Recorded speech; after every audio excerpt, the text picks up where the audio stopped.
Okay, pero matagal na daw tayo niloko ng NASA. Ganito, fake moon landing. At saka, ito pa nga, footprint. Pero hindi naman totoo. Ganito, matagal na pala tayong niloloko ng NASA, pero bakit nga ba gumalaw ang watawat na nilagay nila sa buwan? Samantalang wala namang hangin dito sa space, di ba?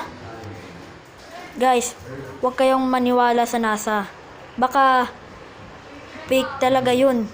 Kaya huwag niya silang isusubscribe. Kaya pero ngayon, isubscribe mo na siya ngayon. Dahil hindi na sila nagjo-joke. Di ba?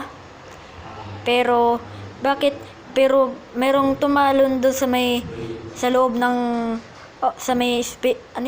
satellite nila. Bakit merong tali naman doon paano nakaano yun?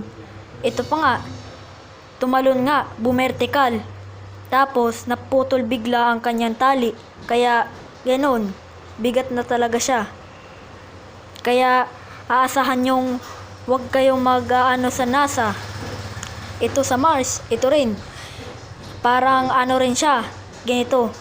Bakit kaya nandoon yung katulad din sa may Earth, sa may bandang Canada, malapit sa North Pole. Bakit kaya ganun? Nagkagaya yun sa Mars tsaka sa Earth.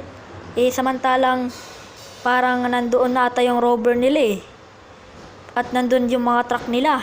Kaya huwag kalimutan mag-subscribe, like, and comment.